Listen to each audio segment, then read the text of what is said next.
This is Case Closed, crime stories from the golden age of radio.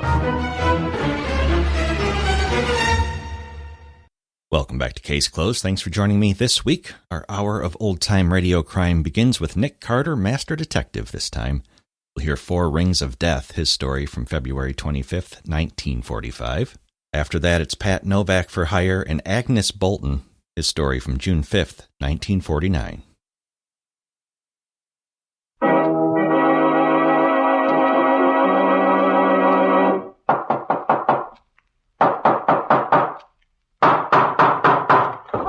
What is it? Another case for Nick Carter, Master Detective. Yes, it's another case for that most famous of all manhunters, the detective whose ability at solving crime is unequaled in the history of detective fiction, Nick Carter, Master Detective. Presented by the three great Linux home brighteners, Linux Clear Gloss Varnish, Linux Cream Polish, and Linux Self-Polishing Wax. Created by Acme, America's great producer of fine Acme quality paints.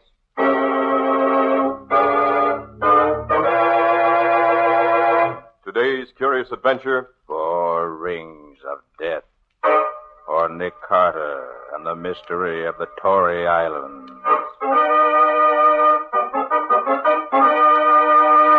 In just a moment, we'll hear how Nick Carter solved the mystery of the Four Rings. But first, do you realize that millions of homes are now brighter, more beautiful than ever because so many American homemakers have come to depend on Chemtone, the miracle wall finish? Now they're discovering the way to new beauty for woodwork, furniture, and floors with the three great Linux home brighteners. Linux Self-Polishing Wax, which beautifies your floors with a satiny yet tough anti-skid finish that resists wear, water, and dirt. Linux Cream Polish, which cleans as it polishes, leaving no oily film on your furniture. And Linux Clear Gloss Varnish, the durable super varnish that dries to an elastic, transparent surface which protects all wood and linoleum in your home. You'll find the three great Linux home brighteners at your hardware, paint, or department store. Your headquarters also for Chemtone, the miracle wall finish.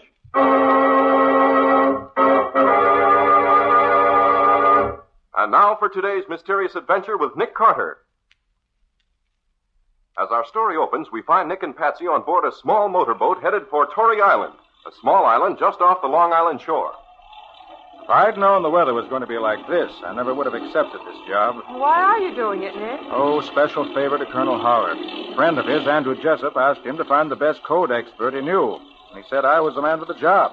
So when the colonel called me, I agreed to do it. Just what is it you're going to do? Well, it seems that back in 1776, four wealthy Tories who were afraid that Washington was going to capture Manhattan Island got all their valuables together and went to this little island where we're going now. Uh-huh. They buried everything somewhere on the island and recorded the burial place in a secret code or cipher. They lived there for a while, and later were all lost in a storm while trying to get back to the mainland. That sounds pretty fantastic, Nick. Is there any real truth in it? His lawyer, Andrew Jessup, recently came across something that convinced him the story's true. So he rounded up the heirs of the four original Tories and arranged for them to meet on the island this afternoon. If I can decipher the code, they'll dig up the treasure and divide it. This is some night to dig up anything, I'd say.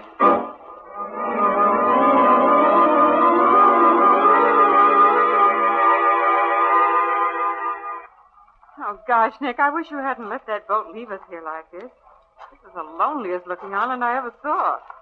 Especially on a nasty night like this. It's all right, Betsy. We'll go back with Jessup when he goes.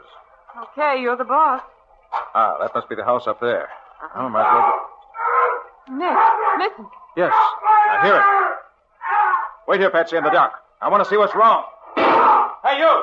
Stay where you are. Get your hands up. Stop, I said. Oh, got away. Well, here, let me help you. Why, dead. It's murdered. Nick, what is it? I'm okay, Patsy. This man isn't. He stopped a bullet with his head. Who is it, Nick? I don't know. Let's see if he's any identification on him. Ah, here we are. Cyrus J. File. Why, that's one of the heirs, Patsy. I remember the name. One of the heirs? Yes. Nick, what's that shining in the mud at your feet? Where? Right there. Oh, yes. Why, it's a napkin ring. A napkin ring? Out here? What in the world? I don't know, Patsy. But let's get this man's body up to the house. They may know what it's all about.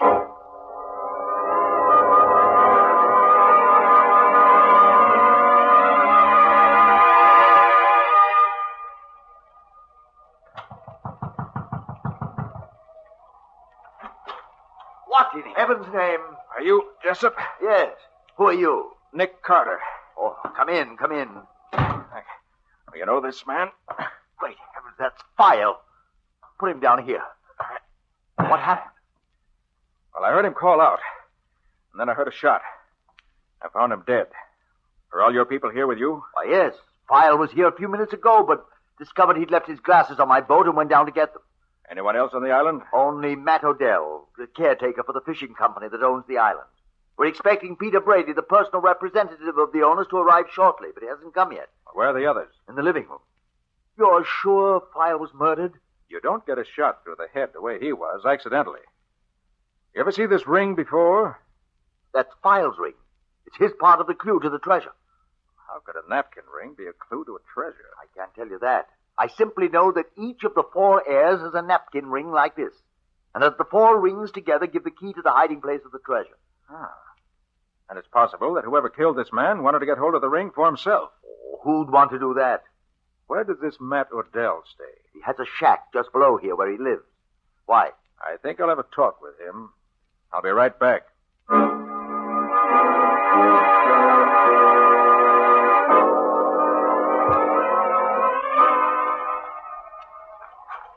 Now, this must be Odell's shack. It's the only one around here.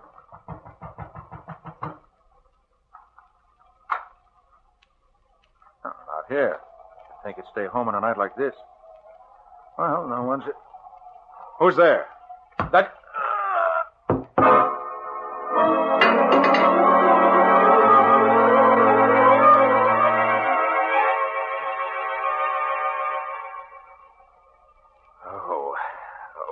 Fine way to start on a case. Who the deuce would want to... Carter! Carter! Over here. What's up? Hey, what happened to you? Don't quite know, except that somebody knocked me cold when I was looking for Odell. You see anybody? No. Did you? No. I came down here to tell you that Odell's at the house. Came in just after you left. I thought you might be searching for him. How long after I left did Odell show up? Why, about 5 minutes, I should say. I want to talk to that man. I think... Hey, wait a minute. The ring. File's napkin ring. What about it? It's gone. I had it in my pocket when I came down here, but it's gone now. So that's what your assailant was after. It looks that way. Well, let's be getting back. Fine business. One of the rings missing before we can... Hey, hold on. There's a hole in my coat pocket. Maybe I... There it is. I just caught the glitter of it in the flashlight. Oh, you're right. That's it. The murderer has missed again. Hello there. That you, Jessup? Yes, who is it? Peter Brady. Oh, hello, Brady. This is Nick Carter, who's going to solve the cipher for us. You hope.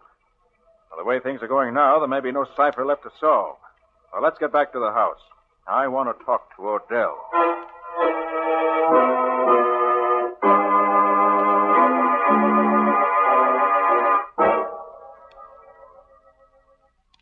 Well, Carter, you learn anything from Odell? No. But I'm pretty sure now he had nothing to do with what's been going on here. You mean he wasn't the one who hit you? No. I'm quite sure he knows nothing about that or about File's death. Oh, by the way, Carter, I want you to meet the other 3 heirs. This is Cecil Whittemore. How do you do, Mr. Carter? This is George Ullman. How are you, Mr. And that's Kurt Sturtevant for the fireplace. How do you do, gentlemen? I understand that no one of you men said anything to anybody about the search for the treasure you expected to make here tonight. I didn't, for one. Did Brady know what this is all about, Jessup? Oh, yes. We had to tell the owners of the island what we intended to do here. Did you mention it to anyone, Brady? No, certainly not. That is, except for a chap who used to work here on the island as Odell's assistant. You mean Charlie Vane, Brady? Yes, I thought he might be interested having worked here. There's the man, Carter. He worked here on the island up until about 6 months ago. He was a fanatic on the subject of the Tory treasure. Hunted for it every spare moment he had. He got so he felt the treasure was his because he spent so much time looking for it. You think he'd be crazy enough to come out here and start a private war to get hold of it? He might. He's practically cracked on the subject. All right, we'll see. But first, where are the other napkin rings? Each man has his own ring, Carter. Right, I have mine. And there's no doubt at all but the treasure is still here on the island? This island hasn't been tenanted for nearly 100 years, except for the caretakers. It's used as a tie-up and stopover for the boats working for the fishing company who owns it. Brady can tell you that. Well, that's right, Mr. Carter. There's every reason to believe the stuff is right where the original owners buried it. How much is it worth? Any idea? Oh, something over $2 million, as far as I can gather. Gosh, if it's worth all that, how come the whole island hasn't been dug up before this? That's a lot of money. The whole island's practically one big rock, and without some idea of where to look, it'd be an impossible job. I see. Well, whether the killer is Charlie Vane or someone else, he's probably on this island right now. First thing to do is to see that he doesn't get off the island. Then we can catch him. Sounds logical. How can we do it? Odell. Yes, sir? Will you come in here, please? Yes. What do you want? I want you to go down to the dock and take the spark plugs out of each of the company boats. Then no one can use them. Yes, sir. Jessup, you and Brady do the same with the boats you came in. All right. Come on, Brady. Right. I'm going to make a tour of the island to be sure there are no other boats here. Then we can sit tight until morning and catch whoever's behind us. I'll go with you, Nick. It's a nasty night outside, Patsy. It's very dangerous. I don't care. I'll feel safer where you are than I would anywhere else. So let's go, and no argument.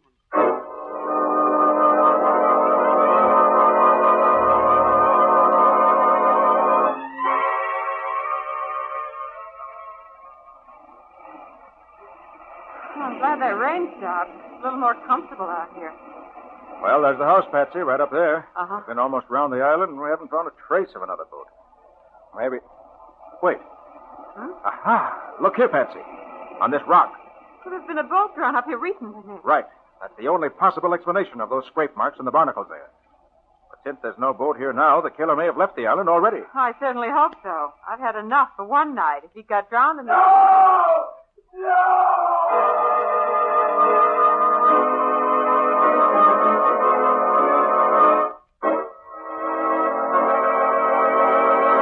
Well, what's happened now? A killer loose on the island on a black stormy night promised more trouble, and that scream sounded as if the promise has been fulfilled.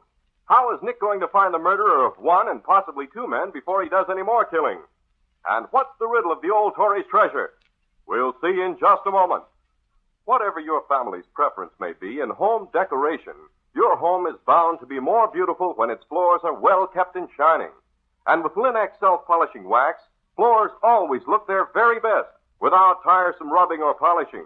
Yes, with Linex self-polishing wax, which is simply wiped on, your floors are handsome for a long time because Linex self-polishing wax dries to a rich, satiny, long-lasting finish that really wears, thanks to its high content of genuine Carnauba wax.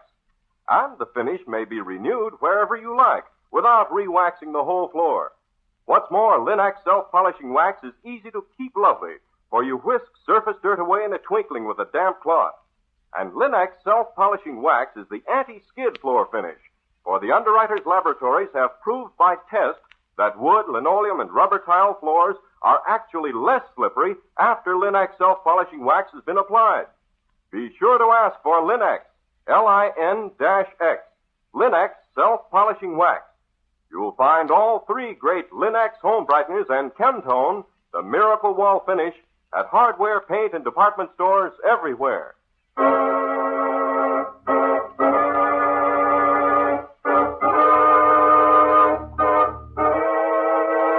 And now back to our story. We left Nick and Patsy on the beach near the house hunting for the mysterious killer. Suddenly... No! No! Nick, Come on. That came from the house. That you, Carter? Yes. You hear that scream, Jessup? Yes, I was just leaving my boat and Here, help me. He fell off the roof. Coming, Brady. He's dead. He landed on his head. Yes, he's dead, all right. Why, Sturtevant. Sturtevant dead, too. What's going on here? Quiet, everybody. How can we find out what happened when you all try to talk at once? Quiet, please. Now, Brady, what do you know about this? I was just coming back from my boat when I heard a scream. I looked up and silhouetted against the sky were two men on the roof. One of them pushed the other over the edge and screamed again as he fell. It was awful. Is there anything else? I was looking at the body when I heard the back door slam. Then it sounded as if somebody ran off through the brush. Why didn't you go after him? I'd chase after a murderer in the dark unarmed? Do you think I'm crazy? I don't know. Whittemore, what do you know about Sturtevant's death? Why, Sturtevant, Ullman, and I were waiting in the living room for you and Jessup and Brady to come back. Sturtevant got the bright idea that he'd go up to the roof and see if he could see anything. A little later, we heard him yell. and we started up the stairs to see what was wrong. You hear anything after he was killed? Why, we thought we heard someone dash down the back stairs and out the back door. Well, you better get Sturb and his body inside.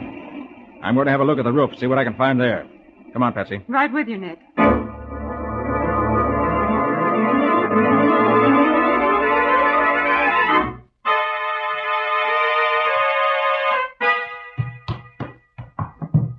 Find anything useful, Carter? No tracks in the ground outside that mean anything. The ground's too cut up. There's a sort of stone platform, though, up there in the roof that the Tories must have used as a lookout platform. The faint marks of 2 men up there. But still not good enough to help us any. There's no question, though, that Sturvenant was thrown from there. Well, what do we do now? If we had more guns, I'd suggest we all get out and try to find whoever's doing this killing. With only one gun, mine, it's hopeless. Nick, are you going to try to solve the cipher? I'm afraid we can't, Patsy. Because the killer got away with Sturvenant's ring. No, he didn't, Carter. Sturtevant gave it to me to keep for him.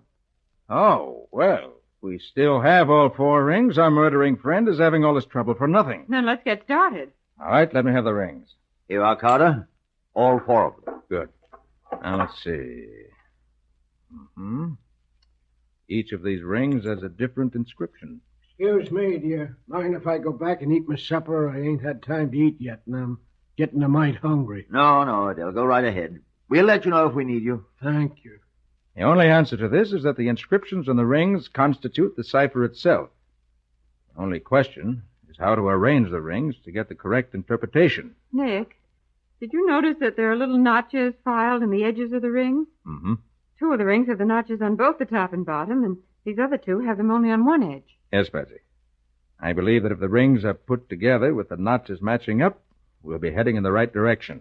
You mean stack them one on top of the other? Exactly. With the notches matching up in each case. The rings with the single notches will go on the top and the bottom, respectively. I see. Like this. That's it. Now what? You notice, Patsy? There were 2 lines of inscription on each ring. That's right.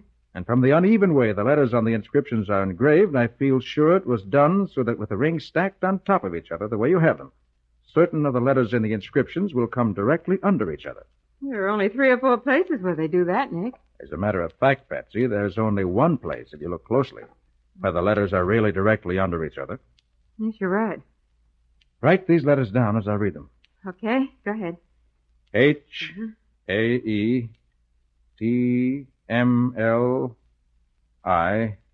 3. Did you say 3? Yes, one of the rings has the date 1730 in the second line. Oh, yes, of course. Hey, wait a minute. Right under the 3 on the bottom ring is another number. Looks like...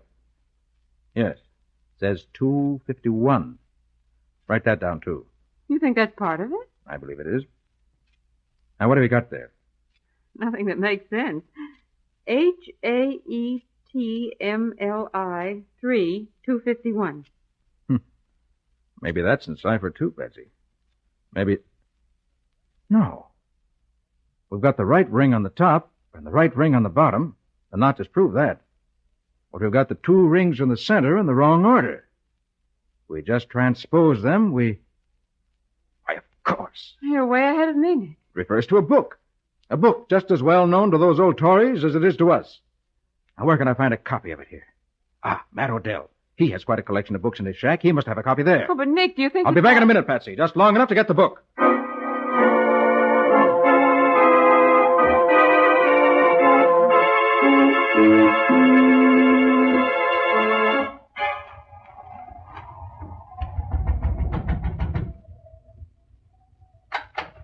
He must be here. His lights... Odell! Poison. I know those symptoms. Strychnine. Odell. Oh, it's no use. He's too far gone. Yes, Odell, what is it? Who poisoned you? Did you see him, Odell? He's going too fast. Odell, can you tell me who did it? Killed Charlie. Saw him. He did it. Spade. House down in the... Oh, poor fellow. So that's it. I should have known. Carter!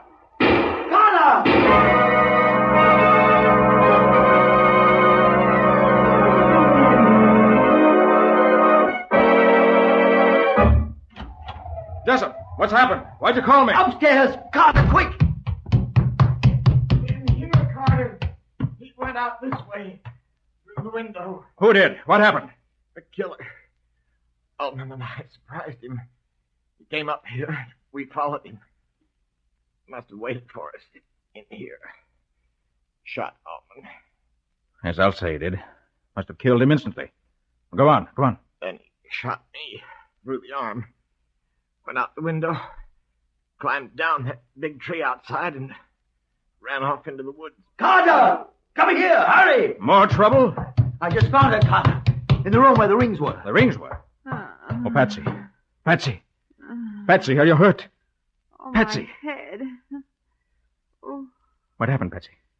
well, I was sitting here waiting for you when suddenly the ceiling fell in on me. Somebody hit you? I guess so. I didn't see anybody or hear them. Oh, Nick, the ring. They're gone. But it makes no difference. I have the notes we made. I took them with me to be sure. I guess whoever hit me wanted the rings for himself. Did I hear some shooting? Yes, you did. Ullman is dead. And Brady shot through the arm. Oh, did you get back in time to catch the murderer? No. Brady says he went out the window and down a tree. I'm going outside to see if I can find anything that might be a clue.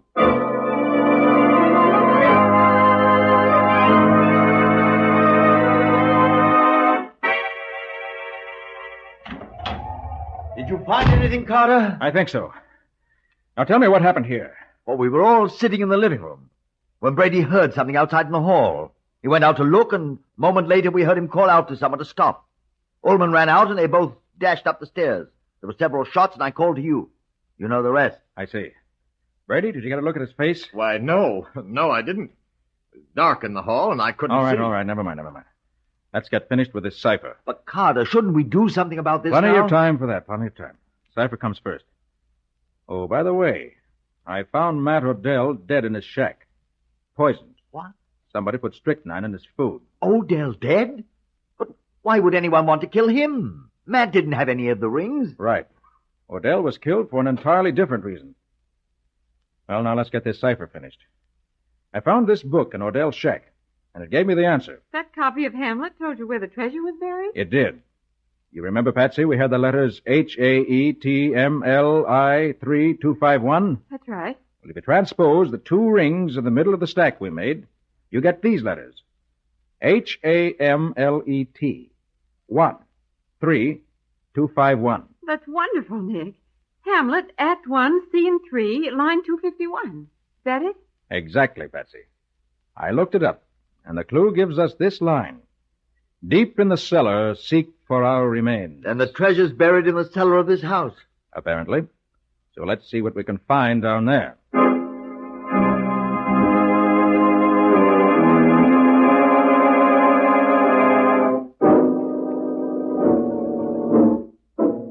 We'll probably have some hunting to do around here.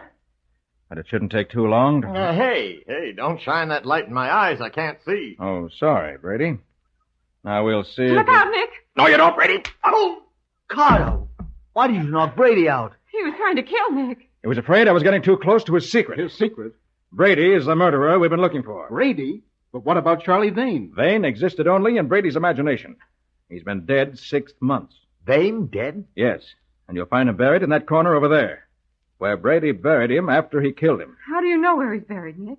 When I flashed the light in your faces a moment ago, I saw where Brady was looking.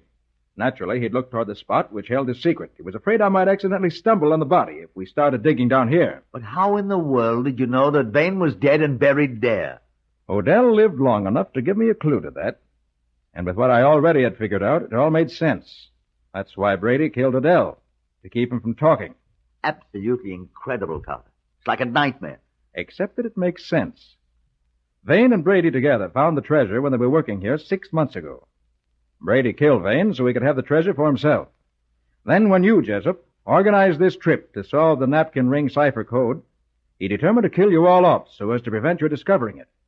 Before you knew he was here on the island, he killed File, then went out again and came into dock. It was Brady who threw Sturvenet off the roof, and later knocked Patsy out and killed Ullman. He also shot himself. The powder marks on his sleeve prove that. Incredible. Absolutely incredible. Well, now let's find the treasure.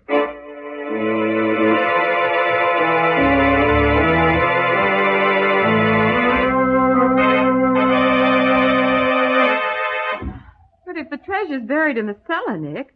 What are we looking up here on the roof for? Oh, didn't I tell you, Patsy? The treasure isn't buried down there. It's up here. What? Up here? But the quotation from Hamlet, Carter, that said... The quotation I read you was not the right one, Jessup. Now, let's see. You see those large flat stones forming the platform on that side? Yes, what about them? Count off the first 11 and lift the next one up. Lift it up? Why, it's cemented down, Nick. I doubt that. Go ahead, Jessup. Try it. Give him a hand with him, more. All right, if you say so. You seem to be right about everything so far, even to finding Bain's body where you said it was. Now, Whittemore. Lift. Oh, Nick, you're right. The stone is coming up. Well, will you look at that? The old Tory's treasure. Nick, look at those gorgeous rings and necklaces and gold coins. Yes, Patsy. If Jessup is right, you're looking at about $2 million worth of gold and jewels. But how did you know it was here, under this particular stone, Carter? Because the quotation from Hamlet, the correct quotation, not the one I made up to fool Brady, reads like this. Upon the platform, twixt 11 and 12. And there was no other solution possible.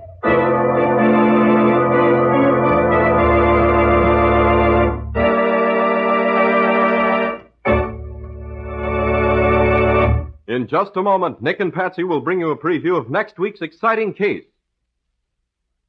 But first, let's face the facts.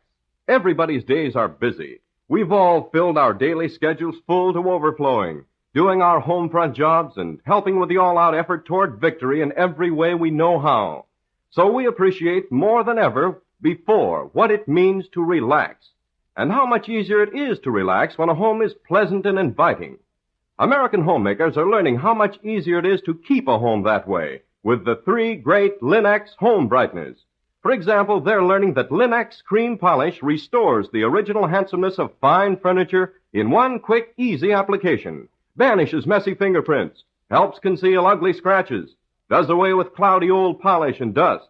You see, Linex cream polish for fine furniture actually cleans as it polishes, saving one whole step in the cleaning day routine of busy homemakers, cutting their work in half. Let your fine furniture regain its loveliness with Linex cream polish. Remember always to ask your dealer for Linex cream polish, which cleans as it polishes. It's the streamlined way to furniture care. You'll find all 3 great Linex home brighteners at your nearest hardware, paint, or department store.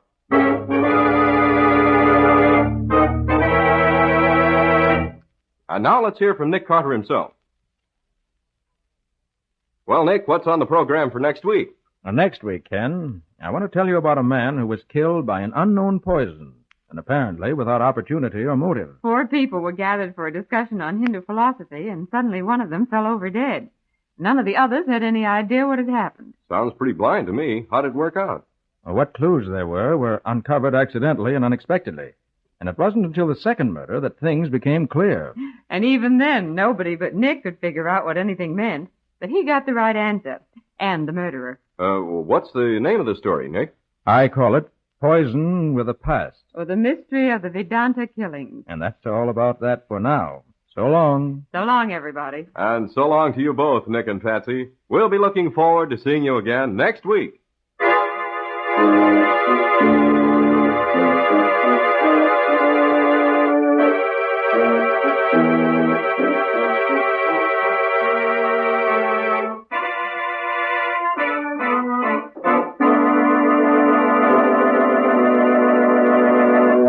Next week at this same time, listen to another curious experience of Nick Carter, Master Detective, entitled Poison with a Past.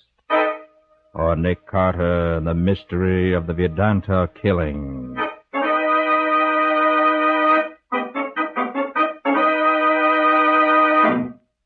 Nick Carter, Master Detective, is featured in Street and Smith magazines.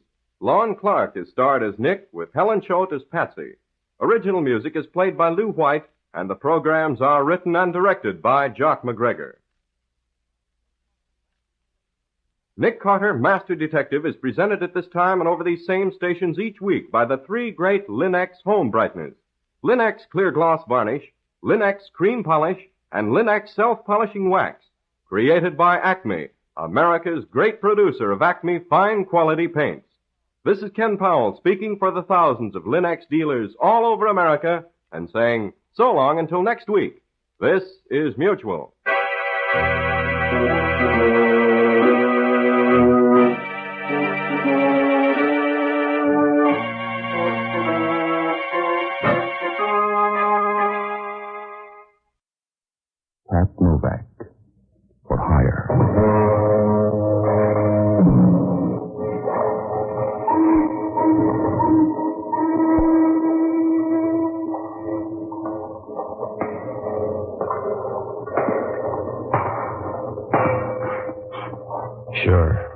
Pat Novak For Hire.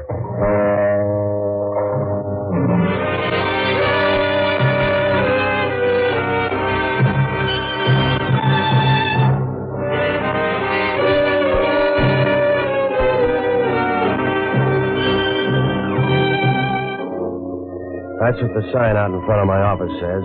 Pat Novak For Hire. It's about the only way to make a living down on the waterfront in San Francisco. Because around here, a set of morals won't cause any more stir than Mother's Day in an orphanage. Maybe that's not good, but that's the way it is. And it wouldn't do any good to build a church down here, because some guy'd muscle in and start cutting the wine with wood alcohol. All you can do is try to make the books balance, and the easiest way to do that is keep one hand on your billfold and the other hand on somebody else's. Oh, I rent boats and do anything else that'll buy a warm winter. Works out all right. It saves the government a lot of money.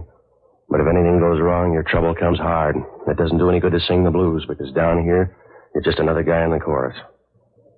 I found that out Wednesday afternoon. It started to rain up by Pier 19, and I knew there was a storm on the way. The bay looked flat and smoothed over. But you can say that for a lot of quarrels. So I closed the office and walked down to the barber shop for a shave. The barber lathered me up so I couldn't answer back and started to tell me how Dean Atchison ought to handle things. About 5 minutes later, somebody walked into the shop and started tapping my foot. He got tired of that and moved up to my chest. Hey, you listening? Hey. Stop pushing. That's my chest, not a buzzer. Are you listening? Yeah. What's on your mind?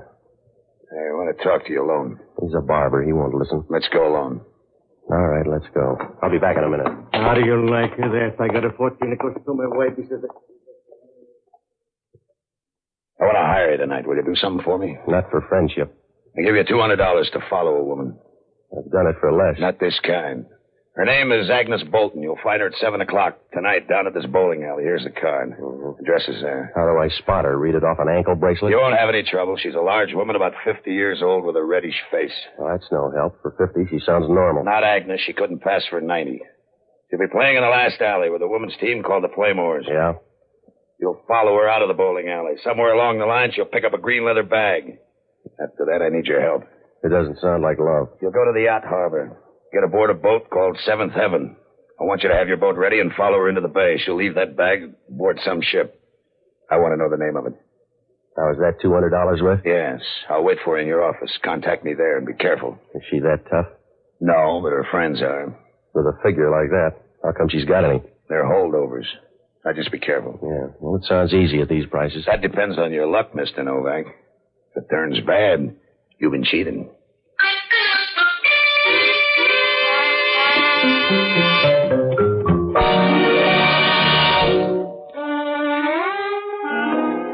He stood at the door for a minute, and his eyes swept the shop like a $10 broom. And then he turned around and walked off. Well, you couldn't tell anything from his face, and his smile was as smooth as a pound of liver in a bucket of glycerin. Well, after I finished, I went down to Pier 19, and I took the boat up to the yacht harbor. I tied up near the Seventh Heaven, and I started downtown to that bowling alley. It was ladies' night, and I stood against the back rail and watched the women bowl. Most of them were wearing slacks, and if I ever get a few bucks ahead, I know the right business. At least the demand is there. About 10 minutes after I got there, Agnes Bolton showed up, and I knew right away Max Hunter overrated her. She was at least 50, because you can't get that ugly without years of practice. She was wearing a green woolen dress, and her figure wasn't any worse than a bale of cotton somebody's cut the wire on. The fat hung down from her arms, and there was so much of it you knew even her bones were plump. And Max was right about her complexion. It was red and scratchy as if she used a bag of sand for cold cream. Well, I must have stood there about 10 minutes watching him bowl when the other girl came up. I didn't see her, but I felt her as she brushed up against me from behind. She leaned on the railing close to me, and when she started to talk, it was like grafting a hot iron onto your spine. You look sad, Mr. Novak. Is it the view? What are you, the repair squad? No. I want you to do me a favor. You do me one. Slide over. I bruise easy. Oh? Now, what's on your mind? I want you to do me a favor. Don't follow Agnes Bolton. You're pretty, but I got Max Hunter's dough. I'll help you spend it. Don't let Agnes Bolton get to that boat. Look, Angel, go warm up an armory. I got a deal. Suppose I tell Agnes Bolton you're going to follow her. You tell her first without tagging by here. Now, if you got something on your mind, lay it on the line or relax. I want her worse than Max Hunter does. When she gets that green bag, I want you to bring her to me. I couldn't move her that far. You better rent a derrick. Please, Mr. Novak. It's important to me. I want to talk to Agnes Bolton. I can give you more money than Max Hunter. You haven't got enough to cover, lady. You're talking about kidnapping, and that's a federal rap. The answer's no. You're sure? Unless you want to change the offer. I hope you make it, darling. I may. Don't bet your $200. It's bad to die broke. Is anybody that tough? Now it's my turn to brush you off. Go ahead and follow her, Mr. Novak. But I'll bet you have to roll her the last couple of miles. And unless you can prove it's an election bet, the police will cause you trouble. Well,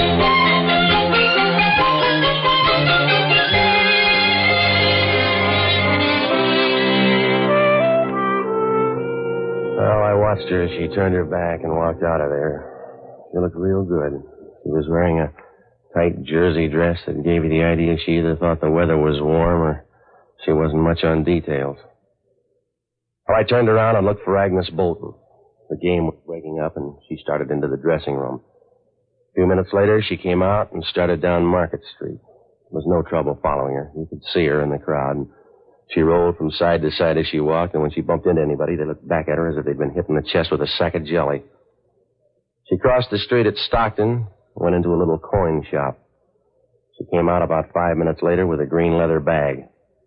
She strapped it over her shoulder, and she held onto her purse with the other hand. At Powell Street, she got on the cable car up near the front. I moved up there to be safe. She looked heavy enough to tip a cable car uphill. In that light, she didn't look any better.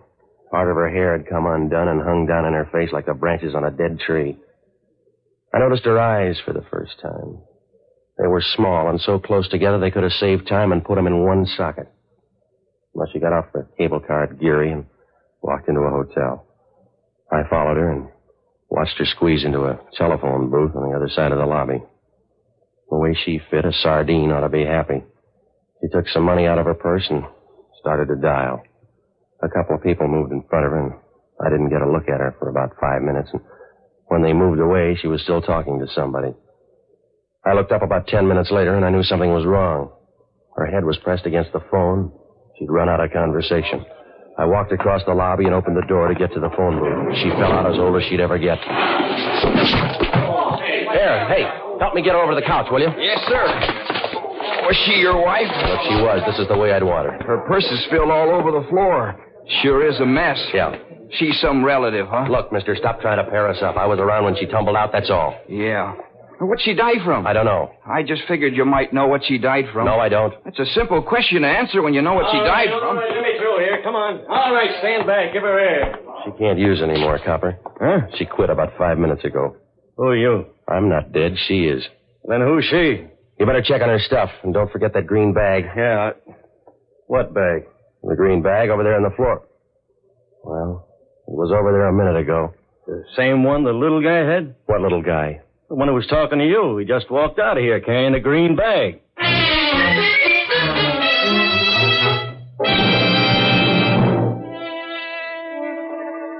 Well, I got out on the street, and the little man had just crossed Geary.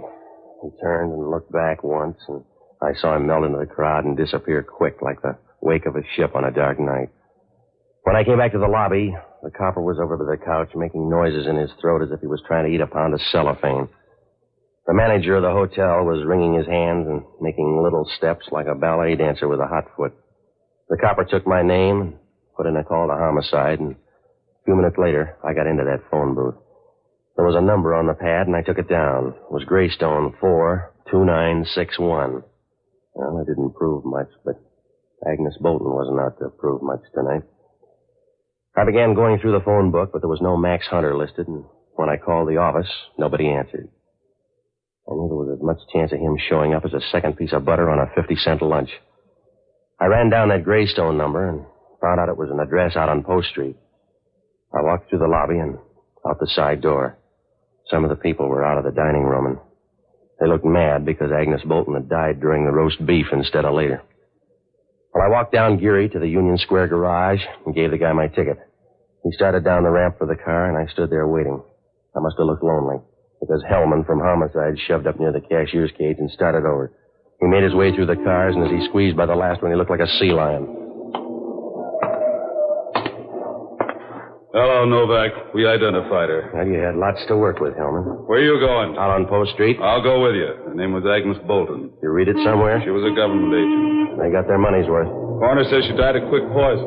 How quick? 5 minutes. You're working him too hard, Hellman. He's got a license. He says 5 minutes. She was in that phone booth 10 minutes. Nobody got to her. She looked dead to me, Novak. I don't believe you. Well, I'm hurt. I don't believe a thing you say. That's up to you. I'm not starting a religion, Hellman. I watched her for 10 minutes. Nobody got to her. You better check on that little guy. Yeah? She was carrying a green bag. A little guy walked out of there with her. He sounds hard to find. You don't. Hey, mister, is this your ticket? Yeah, it's a blue nag. You better come down and drive it up. Why? I can't get to the wheel. The guy on there won't move. Huh? I don't blame him either. When you're dead, you got a right to rest.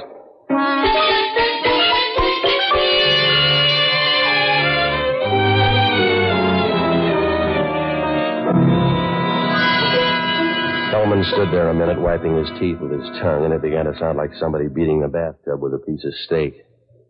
When he finished making noises, we walked down the ramp to the car. It was the little guy who had taken the green bag. He was hunched over, and he was grabbing the wheel as if he'd just married it. Hellman lifted his head up and laid him across the seat. The light was bad, but you could see a little of his face. It was watering around his forehead, and the damp hair was plastered down under his hat brim. The perspiration had broken up and started to run down his forehead like tears, and you got the idea he cried out of his hairline instead of his eyes. He didn't look surprised or pained. He just stared with a puzzled look as if he'd missed part of the conversation.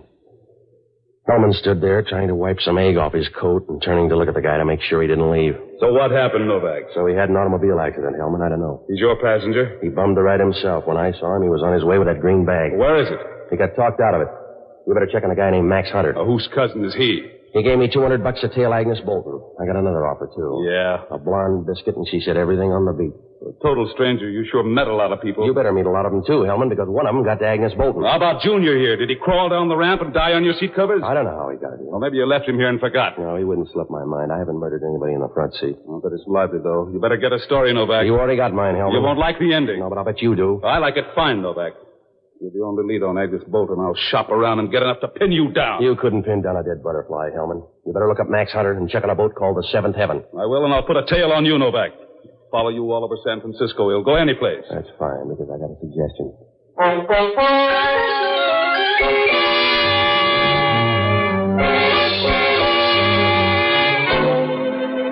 As soon as Hellman left, I took a cab out to that address on Post Street, but it was a waste of time. I might as well have been peddling tip sheets in a monastery.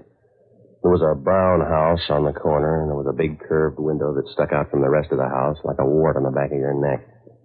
A toothy old man answered the door and said he didn't know Agnes Bolton. I was pretty sure he was on the level. He just kept nodding his head and rubbing the wrinkles on his face. There were enough of them there to bundle up and sell as a canal. I left for downtown. On the way, I went by the yacht harbor, and the Seventh Heaven had moved out into the stream. Well, it was raining harder now, and the docks looked shiny as if somebody had given them a coat of egg white. Well, I had a couple of places to hit, so I looked up Jocko Madigan. He's a good guy who never learned that if you keep your foot on a bar rail for 20 years, it'll do more good for your arches than it will for your brain. I finally found him in the hunt room of the Bellevue Hotel. A drink for Mr. Novak. Something to take off the chill. No, I don't want to drink, Jocko, and you've had enough, too. I refuse to shiver to death, Patsy. I'd look terrible with a blue face. Will you stop drinking, Jocko? I hate whiskey, Patsy, but I'm drinking tonight with a purpose. I made a deal with Charlie the bartender to buy every 8th drink, and I've got him on the run. By morning, I'll have him in bankruptcy court. Look, Jocko, I'm in trouble. I always know when I've had enough to drink, Patsy. When I tilt the glass up, the rim rubs against the bridge of my nose. It's a sort of safeguard, so that when my nose begins to break out in blisters, I know I've had enough for the night. Will you listen? Patsy, you sound like a young girl coming home from boarding school. You'll never be on the right side of things. You'll always be in trouble because you're a bad citizen. You're a shabby half-step in the march of progress. All right, Jocko. You don't know the difference between good and evil. For you, all of human endeavor is a vague blur in high heels, and your vocabulary is a few gutter terms sandwiched in between yes and no. You'll never be any good, Patsy. Yeah. You might as well try to recapture melancholy or ventilate a swamp. You haven't a chance, Patsy. You'll never be any good. Are you all through, Jocko? Yes, if you're going to be touchy. Hellman wants me on a murder rap. Yes? Some tubby woman died in a hotel lobby. Sounds like his mother. She was a government agent. I followed her in there. Patsy, you've got to start trusting the government. I was paid to follow her, but she ate some poison somewhere along the line. That's the trouble with food. I got hired by a guy named Max Hunter. Look him up and resign. That's the best way out of this thing. I don't know where to find him, and I think that Max Hunter's a phony. Oh, you gotta help me. Yeah? Now, he gave me this card. His print must be on it. Check it down at headquarters, will you? Find out if he's got a record and then tag by my place. Yes, I better have a drink first. There's an ugly taste in my mouth. I think it's saliva. Will you hurry up, Jocko? All you do is drink. That's all I have left, Patsy. I'm too young to die and too old to do almost anything else. Yeah, sure. It's true, Patsy. When you get to be my age, most of the quiet pleasures are fattening, and most of the active ones would kill me. Good night, lover.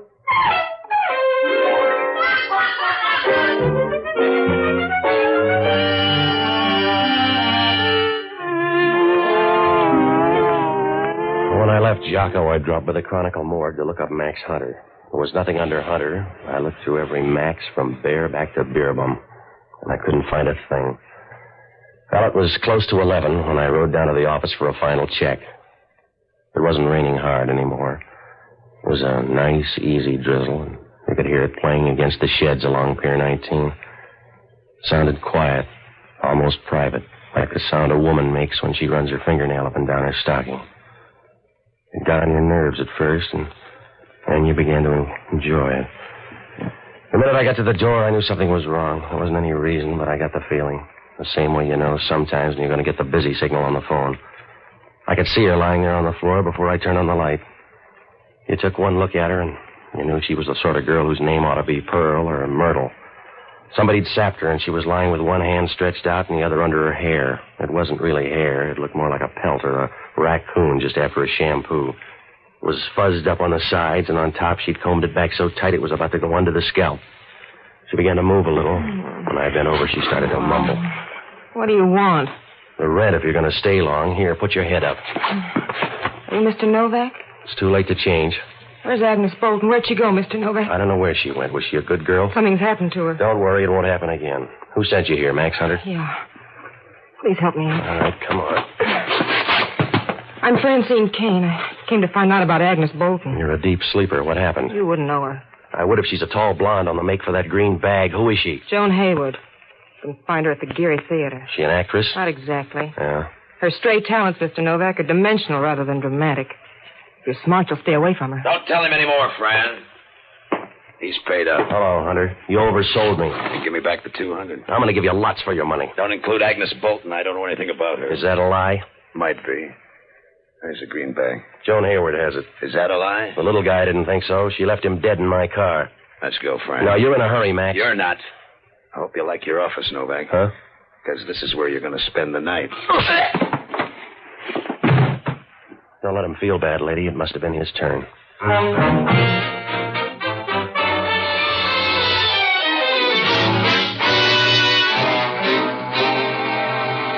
When I left, he was crumpled up against the desk, and she was staring down at him as if she forgot to water the plants.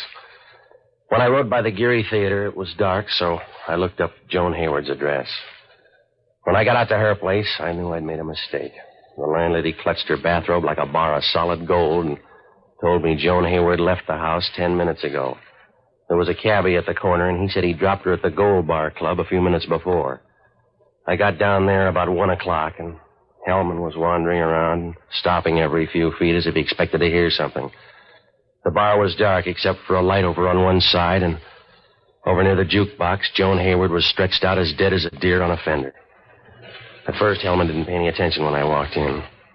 I stood there for a while and looked at Joan Hayward. She still looked pretty, except in the dim light her skin looked coarse and reminded you of a piece of felt that was almost worn out. But the rest was all right, and Hellman came over for another look. What did you forget, Novak? My black tie. How'd it happen? The bar was closed. Where were you? Crawling out from under your thumb. Yeah. We're going to keep that coroner. It was quick poisoning. Yeah. We found a needle in her coin purse. She didn't know about it and ran into trouble when she started to call up. You better find this guy, Max Hunter. That's going to be hard. Yeah? There is no Max Hunter. Does she believe that? Your Schicker friend came in with a card. We went over the fingerprints. They belong to Jackie Wren. He's wanted for espionage. For more than that now, Hellman. Maybe. Where have you been? Look, Hellman, stop needling me. I won't go on the block for her. Don't you like her? I got an alibi you can't break. I've been all over town. Ask your tail. Ask your tail where I've been. That won't get it. Huh? He reported in at 11:30. You got the wrong idea, Novak. You don't rate overtime.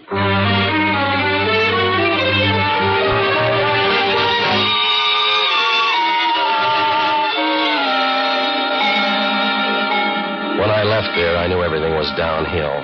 Hellman could stick me for everything but Dan McGrew. My only out was to find Jackie Wren, but you can't ring that many doorbells in one night. I went through the book, but there was no Jackie Wren or Max Hunter listed. I went home to get some sleep, and if they turned Gabriel loose tonight, it was all right with me. Jocko called up about 9 and said there was still no trace of Wren.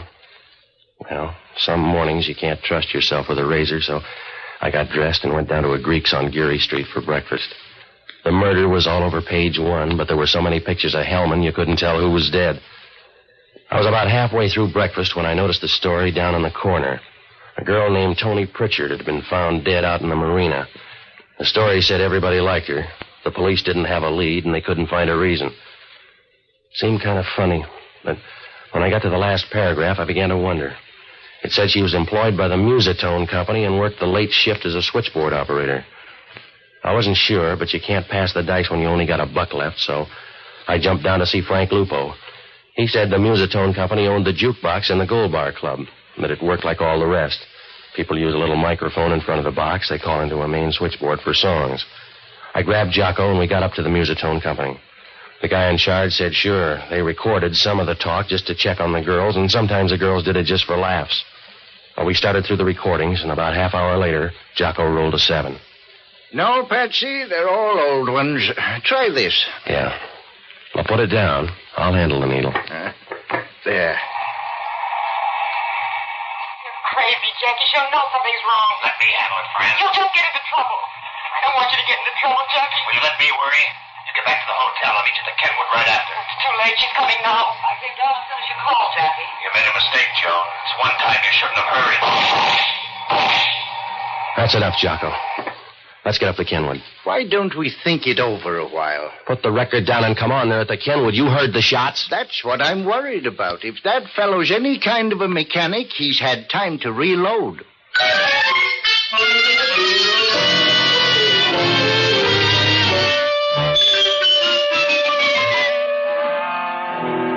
I got down to headquarters and told Hellman why that girl, Toni Pritchard, lost her vote.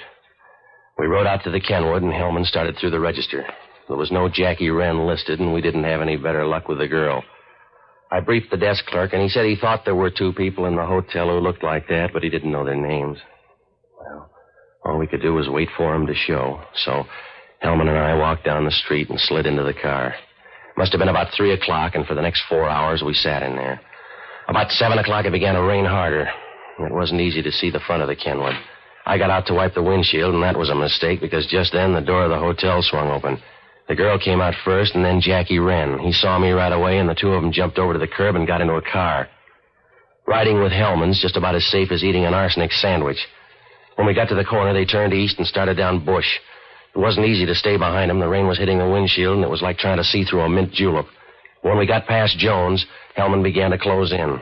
It must have scared Wren too much, because it stopped and he swung the car around with Hellman a few feet behind, and it was a dead end both ways.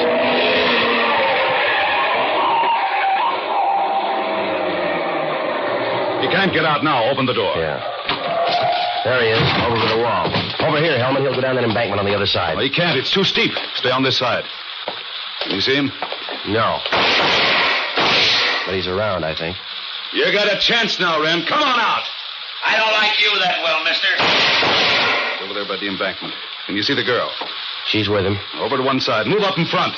Oh, you're confused, Hellman. I pay the taxes. It's gonna hurt from now on, Wren. I'm coming over. I hope you make it, Copper. All right, Copper. Unless you want a medal, I'm through. You don't need the gun, then. Get rid of it. Just toss it over there. I can't even lift my arm. Throw it down, mister. Jackie, please. I threw it right at you, Copper. Francine, you crazy woman, you crazy. You let him kill me. He's going over that embankment. You let him kill me right in front of you.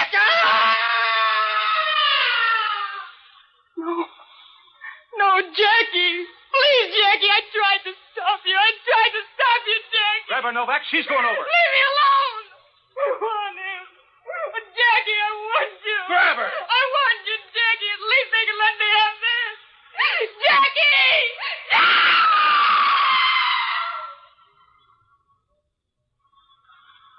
Long way down. Yeah. Too bad her name wasn't Jill.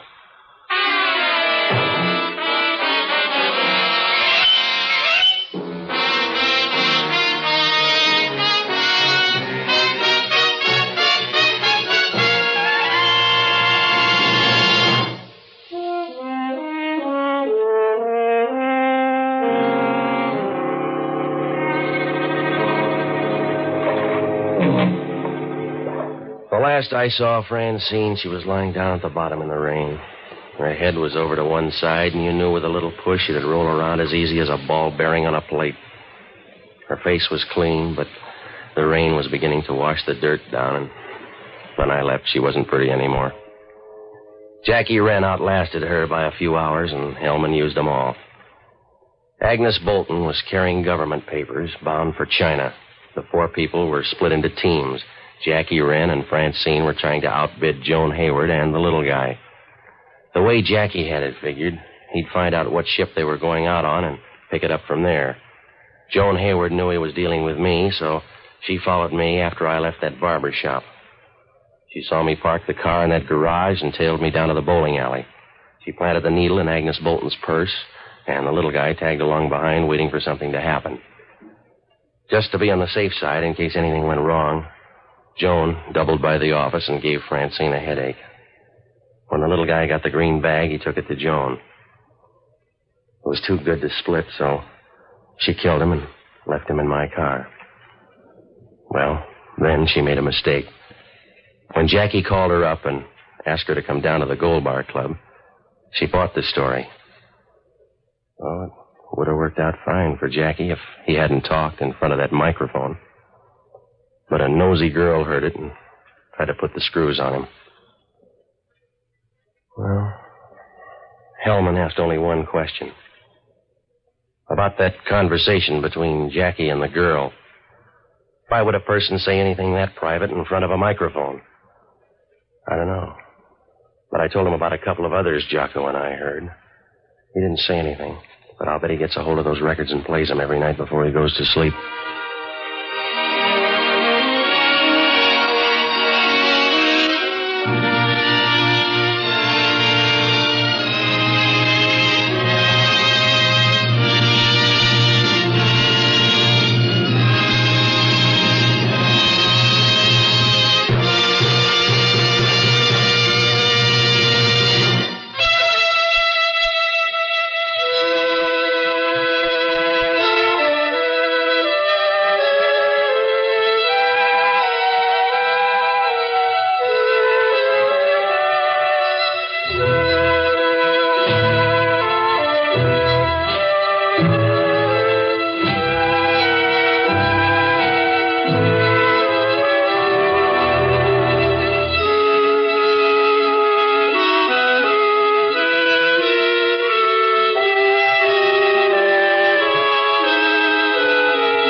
That's it for Case Closed this week. Hope you enjoyed today's show. You can find more from Nick Carter, Pat Novak, Case Closed, all the other Relic Radio podcasts, and thousands of other old-time radio shows at relicradio.com. If you'd like to help support this and all of the shows, you can do so through the website as well. Thanks to those who have helped out. Thanks for joining me today. Be back next Wednesday with another hour of Case Closed.